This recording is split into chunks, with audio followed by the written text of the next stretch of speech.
Hi, Mr. P here. Welcome to the channel. Thanks for checking it out.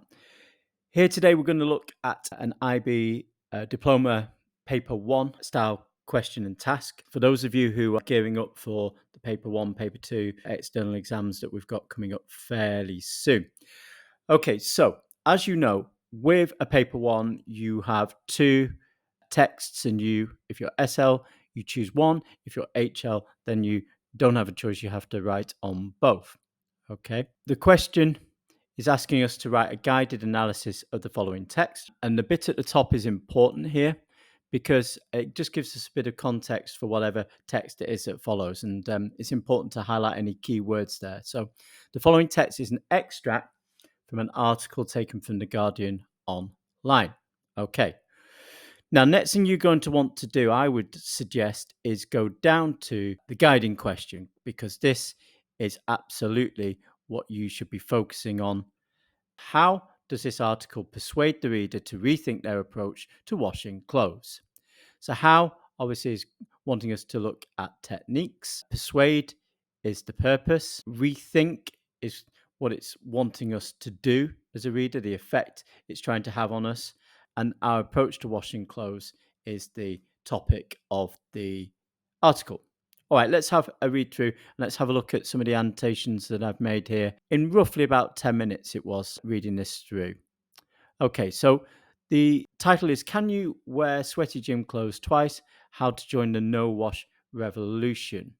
Obviously, the fact it starts with a question might be significant. And this idea of the no wash revolution, is that hyperbole? Is it exaggeration? Well, let's see. And then you've got, of course, this image of the man in presumably sweaty gym clothes with a thumbs down. You might want to say a tiny little bit about the image and how that might support or set the tone for the article itself. And the caption is After light yoga, wear again.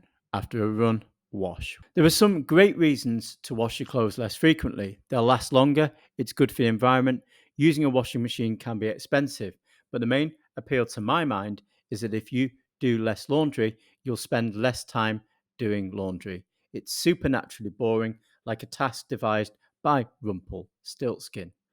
Okay, so there's quite a lot here to unpack already. You've got the simile here, like a task devised by Rumpelstiltskin. This is also an allusion to that particular fairy story even. Notice you've got the personal pronouns here, my and you, which helps to make a connection with the reader, makes it personal. So obviously we're expecting this as an opinion article or a feature article. And you've also got the logic here, the appeal to logos, with if you do less laundry, you'll spend less time doing laundry.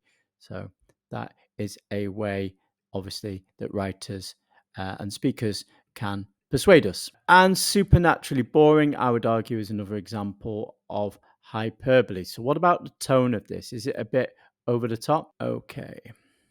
Before getting into the practicals of joining the no wash movement, try a bit of brain rewiring. What's your stress test for washing clothes? Asked Richard Blackburn, Professor of Sustainable Materials at Leeds Uni. Do you smell it? Do you look at it? Or do you just wash it habitually? He then points out that the fabric that has most contact with your body is your bedding, and you wouldn't dream of washing it after every use. So we're seeing some quite clear persuasive devices being used here. The fact that you've got a professor, okay, helps establish expert opinion, which is persuasive. It appeals to our sense of ethos. This person has informed knowledge and understanding of this particular subject. You've got the practicals, which is slightly informal, isn't it? Which again creates that sense of connection with the reader, makes it quite conversational in approach. The no wash movement, connotations of this I thought was interesting. Is it some kind of a trend? Is it trying to establish something that's fashionable? Is it for people who want to be kind of hip and up to date? Then you've got lots of questions. In fact, there are a lot of interrogatives in here. And another logical point here at the end of the paragraph about your bedding. Again, appeals to logos, a persuasive device. Orsola de Castro, fashion designer and author of Loved Clothes Last, says quite sternly, the washing machine is not an extension of your wardrobe. It has a function, which is to alleviate the pain of washing by making it easier, but more frequent is not the point. So again, this sense of pathos, appealing to our emotions, suggesting that washing is a pain. Okay, so there's another expert here being consulted. Meanwhile, N.J. Stevenson, fashion historian and curator, considers as a thought experiment, what did people do when they didn't have washing machines or dry cleaning facilities? Again, yet another question. They'd have one good woolen suit, which would be spot cleaned and aired. It would never be washed. So how effective we find that as an argument? Well, that's something that you could engage with as part of your nuanced approach to the analysis. And then you've got the subheading. How long is it acceptable to wear something, without washing it? Question we want to ask. This will depend not only on the fabric and the season, but on how you comported yourself in the garment. Did I fall asleep blind drunk having smoked last night? De Castro asked rhetorically. Okay, well, we've got this question and answer approach here, a bit like it's an interview. It makes it informal and conversational. But you've also got this interesting use of register. Comported is really quite old-fashioned. It's quite high register for behavior, isn't it? But then you've got the comic drop here of did I fall asleep blind drunk having smoked last night, which is quite the opposite of what we'd expect from somebody who comports themselves well. So that is for humorous effect. Is there some irony going on?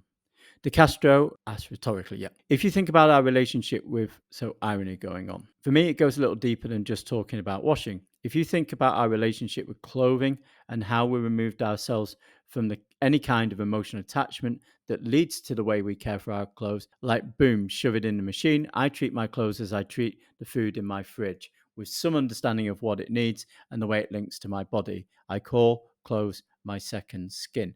So we've got pathos being used here, I think. This idea of having a relationship with your clothing, appealing to our sense of emotion. And you've also got further analogies being used, haven't you? I treat my clothes, I treat the food in my fridge. I call clothes my second skin, which is a metaphor, isn't it? Also think about how dirty you are underneath your clothes. We wash ourselves so much anyway, Blackburn says. Most people shower or bathe once a day. Most of us do occupations where, frankly, we don't really perspire. We don't get dirty, and it's not good to be uber clean. We live with this nice microbiome of bacteria on our skin, which helps you to have good skin. So we've got spoken elements here in this mode. Why is it persuasive? Well, if we're having a conversation with somebody, that can create a sense of immediacy, and we pay close attention to what's being said. Should you ever wear gym clothes more than once? Again, this Q&A response with the questions in bold. They act as subheadings to offer a structure to the piece, don't they?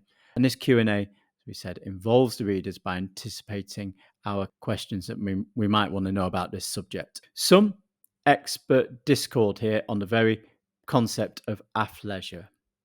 Notice that this is a new word. It's what we might call a portmanteau word made up of athletics and leisure. And as a new word, it's what we call a neologism. To make it sound cool, I suppose, to make it sound as though these people really know what they're talking about, that they are bang on trend. De Castro calls it the biggest oxymoron in the history of clothes.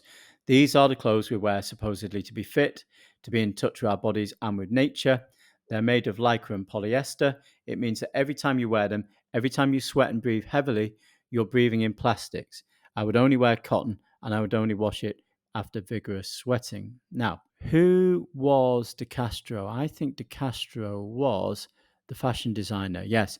So maybe, as much as their view is worthwhile, it's not that of a professor, an academic. Maybe this is conjecture, maybe not. So that might be somewhere where you could look at maybe some of the weaknesses in the persuasive nature of this article. Okay, let's finish up. Blackburn has nothing against polyester. On the contrary, he approves of its ability to wick away sweat and has this ingenious top rotation strategy. If I go running in a polyester top, particularly at this time of year, that definitely needs washing. If I go to yoga, I'm not doing hot yoga. That same top will be absolutely fine afterwards. So I'll wear that to yoga first, then get 2 workouts for 1 wash. So you've got this scenario which we can relate to, which makes it persuasive. And in fact, actually, from a structural point of view, this mention of yoga and workouts and whether you're running or not actually takes us nicely back to the caption here. So that's a neat little structural device that you might want to comment on. Okay, so that's basically it. Just one thing I wanted to show you was I put together just a list of some of the key elements that we might expect to explore in a response to this. So, in terms of the techniques that the writer is using to try and persuade us. So, I'll try and order those, and in the next video, show you how I went about planning and then turning these annotations here into a paper one response. Okay, folks, thanks for tuning in. Really appreciate your time. Please do subscribe if you want to get new content to help you ace your IB diploma exams. And if you've got any questions, put them in the comments. And I look forward to seeing you next time. You take care now. Bye bye.